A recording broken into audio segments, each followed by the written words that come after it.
Well, because like, we don't have hold to. on. Well, there are, because this is another issue that I have. I hate this guy so much. Thank you for reminding me why I hate this guy so much.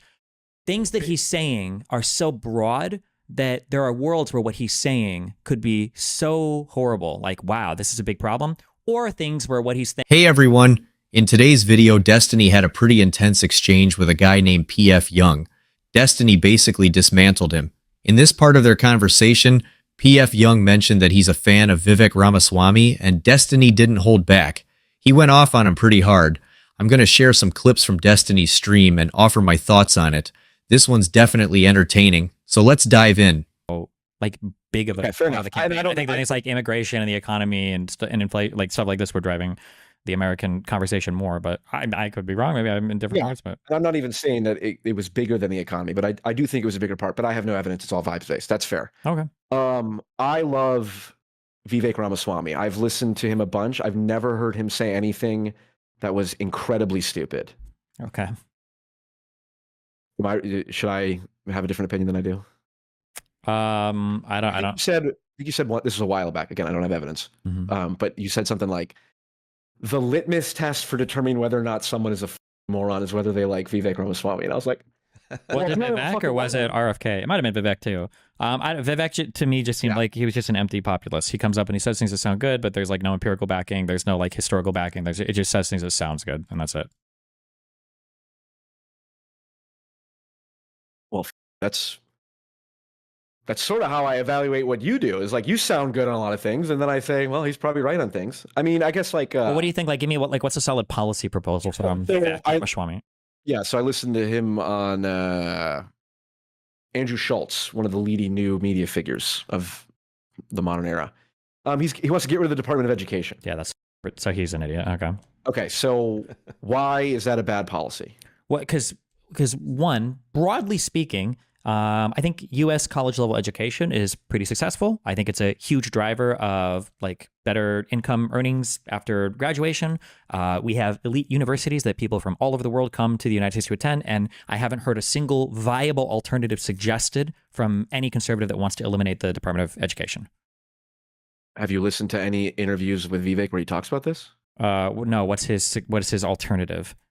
Well, again, I'd point out, like, don't call people so stupid until you've listened to their whole point. Because I listen to it and it sounds good to me, but I genuinely don't know enough to be like, I'd like to have Destiny listen to this and tell me what's fucking wrong. I don't have time to listen to every single insane random person that has so I just don't have the time to do it. Fair enough. Yeah. What was his suggested alternative or whatever? He says you can the Department of Education's original purpose was to stop schools in the South from siphoning money away from black school districts and putting it in white school districts. That was the original purpose of the Department of Education. Now, what the department does is, I think it's like, on average, hold on, given school. Wait a second. Yeah. The Department of Education, I'm fully admit, I could be totally wrong. The Department of Education is a federal level office that exists in the United States. Do they have impacts on funding for like elementary school and high school stuff? According to Vivek, on average, 10% of a given public school, its funding comes from Department of Education. Okay, 10%. But when you said a public school, is that colleges only, or is that also high school? I think it's school. I think it's like K through 12. I don't know much. Okay, I don't know. 10%. Okay, so, I'm just. Do you want to listen to a thing for like 3 minutes? We could just listen to him talk about this. Somebody linked me. Okay, hold on. Can you hear this? I want to know if I'm a fucking moron. Can you sort of steelman the perspective of somebody that looks Does this audio come through for you, or? Yeah. Okay. at a particular Department of Education, and are saying that the amount of pain that will be caused by closing it and firing 75% of people will be too much? Yeah, so I go back to this question of mission, right? A lot of people who make arguments for the Department of Education aren't aware why the Department of Education was created in the first place. Okay, so I will say, firstly, no, we can evaluate the argument, or we can evaluate what he's saying later, whether it being true or false. But I will say, firstly, why a thing was created doesn't speak to the efficacy or help us evaluate what it is now, right? That we can imagine things that were created for a nefarious purpose that now serve a really good purpose, right? Planned Parenthood. Perfect example. It started by if we believe, that it was made to kill black people, but we can imagine things that were created with a nefarious purpose in mind that are actually like incredibly beneficial now, right? Indisputable fact about what's her name? I don't. Margaret Sanger. Sure, I no Just offense, but saying. I don't trust any of the things you bring up without me reading them myself. But I don't know. But I'm just saying, regardless, it doesn't matter. Okay. All right. Well. Okay. All right. Yeah, I agree. Genetic fallacy. That Right? might- Sure. Okay. who make arguments for the Department of Education aren't aware why the Department of Education was created in the first place, actually. So that might be a useful place to start, is that this thing was created. It had a purpose, presumably. What was that purpose? Might be at least a relevant question to ask before we decide what are we doing with it or not. What was the purpose of this thing that we created? It's not it to me seems like a highly relevant question, yet in this discussion. So it's not relevant. So the fact that he's saying this means that I already know where we're going, and I already know the counter argument that I would give, but we'll see if he gets there. So the fact that he's saying this is so important, and he wants to get rid of it, means he's probably going to have a historical origination for it that is going to sound in modern day morally abhorrent. But my question would be, okay, well, it was founded for this purpose that you're saying is bad. Does it still do that thing that we agreed today is bad? If it does, then maybe I would agree. If it doesn't, then why are you even bringing this up? And is it even a good argument? But we'll see where he goes. That would be where my mind is going to immediately. But we'll see what he says, okay? About government reform. It's interesting how eager people are to skip over that question and just to talk about, okay, but we got the status quo and it's just going to be disruptive, versus asking the question of, okay, this institution was created. It had an original purpose. Is that purpose still relevant? Is this organization at all fulfilling that purpose today? To me, those are some relevant questions to ask. So let's talk about that for the Department of Education. Its purpose was relevant at that time, which was to make sure that localities and particularly states were not siphoning dollars, taxpayer dollars, away from predominantly black school districts to predominantly white ones. And that was not a theoretical concern at the time. It was happening, or there was at least some evidence that was happening in certain states in the South. And so you may say you don't like the federal solution, you may say you like the federal solution, but like it or not, that was the original purpose of the U.S. Department of Education, to make sure that from a federal perspective, states were not systematically disadvantaging black school districts over predominantly white ones. However noble and relevant that purpose may have been 6 decades ago, it's not a relevant purpose today. There's no evidence today of states intentionally mapping out which are the black versus white school districts and siphoning money in one direction versus another. To the contrary, one of the things we've learned is that the school districts in the inner city, many of which are predominantly black, actually spend more money per student than other school districts for a worse result as measured. Okay, sorry. I don't know if critiquing the history is necessary or not. It's probably not. Probably is not. It's probably not. It seems like the Department of Education was created in 1867.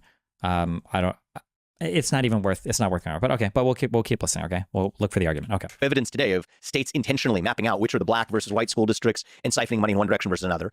To the contrary, one of the things we've learned is that the school districts in the inner city, many of which are predominantly black, actually spend more money per student than other school districts for a worse result as measured by test scores and other performance on a per student basis, suggesting that there are other factors than the dollar expenditures per school determining student success, and actually suggesting that even the overfunding of some of those already poorly run schools rewards them for their actual bureaucratic failures.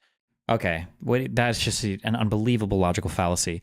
I am familiar empirically with the idea that just throwing more money at things doesn't necessarily make those outcomes better when it comes to education. But there are other really basic, like statistical things that we can imagine are at play. So for instance, if I spend $10,000 on chemotherapy versus $1 million on chemotherapy, there might be very little difference in patient outcome, but that doesn't mean that I could just spend $0 on chemotherapy. There might be like thresholds at the top or bottom that significantly alter outcomes. Number one. Number two, just because spending more money doesn't improve outcomes doesn't necessarily mean that when we spend more money, we're creating worse outcomes. Again, to go with the hospital example, my guess is the more money that you spend on a patient, probably the worse outcomes that patient has. But why? If I go to the hospital, they're probably spending what? $100 to take my wisdom tooth out, or $1,000 for a wisdom tooth extraction or whatever. But if I go in and I have like major surgery, that's probably way more expensive, but it's major surgery. I'm more likely to die. That's just one example of how what he's saying doesn't necessarily logically follow. It doesn't necessarily mean that he's wrong. He could go on to demonstrate why spending more money on a bureaucracy is like creating worse outcomes, but he needs to demonstrate that because what he said so far isn't a logical argument. Destiny raises a valid critique of Vivek Ramaswamy's approach, highlighting its disingenuousness in addressing systemic issues. If more money is being spent in predominantly black schools, as Vivek suggests, it's fair to question whether he has any actionable plans to address inefficiencies or improve outcomes. Simply focusing on cutting jobs and reducing government workers, as Vivek often advocates, doesn't offer a concrete solution to the real challenges these schools face. In fact, reducing the number of teachers or resources could exacerbate existing problems rather than resolve them. Without a clear and thoughtful strategy, such proposals risk worsening inequities rather than addressing them. What is your thoughts here? Let's get to it. So far? Sure. Okay. Yeah. Okay. All right. Go on. So against that backdrop, the Department of Education has instead extrapolated that original purpose of what was a racial equality purpose to instead implement a different vision of racial equity through the ideologies that they demand in the content of the curriculum that these public schools actually teach. So Department of Education funding. So the federal government cannot dictate curriculums to school. So he might just be referring to colleges here. I'm not sure, but there is no federal national I think curriculum. he gives an example of what Okay. he's talking about. All right, well, here. I have listened to this clip. Sure. Okay. So federal funding accounts for about, I'm giving you round numbers here, but around 10% of the funding of most public schools across the country. But that comes with strings attached. So in today's Department of Education, this didn't happen back in 1970, but it's happening today. Ironically, it's funny how these things change with the bureaucracies that fail. They blow smoke to cover up for their own failures. Well, things could also just change because new problems arise in front of us and you have to confront and deal with like the idea that the bureaucracies expand or the bureaucracies are dealing with different issues today than they did in the past. This obviously, yes, we have different issues today in the past, but whatever.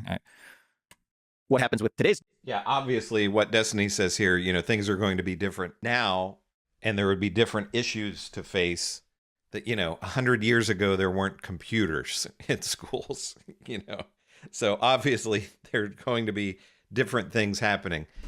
We didn't have the internet and social media and all these other things. There were all kinds of careers that wouldn't have existed that people need to prepare for now. So this really gets into this idea of conservatism, where conserve is part of the word conservatism. They just want things to never change and to stay as they were 50 years ago or 100 years ago. Change is always bad, which is funny that, Vivek is in with all these tech bros and stuff. But conservatism is all about things never changing and staying as they are or as they were. Department of Education. They effectively say you don't get that funding unless you adopt certain goals deemed at achieving racial or gender equity goals. And in fact, they also intervene in the curriculum where there's evidence of schools in the Midwest or in the Great Plains that have been denied funding because Department of Education funding, so long as they have certain subjects like archery. There was one instance of a school that had archery in its curriculum. I find that to be pretty interesting, actually. I think that... Is he talking about Title IX stuff? I wish he... Okay, do I want to look at the specific example? We don't... Sorry, go ahead. I mean... Well, because we don't have hold to. on. Well, there are, because this is another issue that I have. I hate this guy so much. Thank you for reminding me. I hate this fucking guy so much. Things that he's saying are so broad that there are worlds where what he's saying could be so horrible. Like, wow, this is a big problem. Or things where what he's saying are like, well, this is actually good. I like this.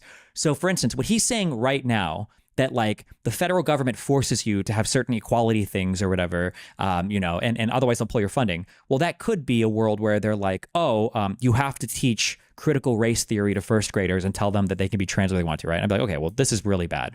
But what if it's like, Great. But what if it's like Title IX stuff where it's like, if you've got sports teams for men, you need to have equivalent sports teams for women. Or like you can't discriminate against, you can't have race-based like adoption for students. You can't like say we want 10% black. Well, okay, I don't know if that's that bad. That's probably fine. We probably expect that from publicly funded things, right? So I would need more examples there. But it sounds like he's giving one about archery. Hold on.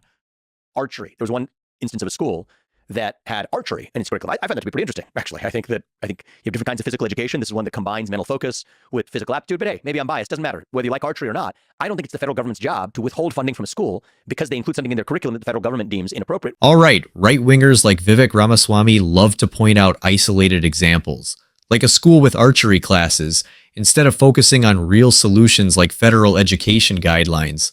Without these, states could decide to stop teaching critical subjects like algebra, leaving kids unprepared when they move to different regions. This isn't about fixing inefficiencies. It's about cutting jobs, slashing federal programs, and lowering taxes for billionaires like Elon Musk. Ironically, much of Musk's success comes from government funding, but that part never gets mentioned. Let me know your thoughts. Are these cuts actually beneficial or just harming regular people? Don't forget to hit a like and subscribe for more.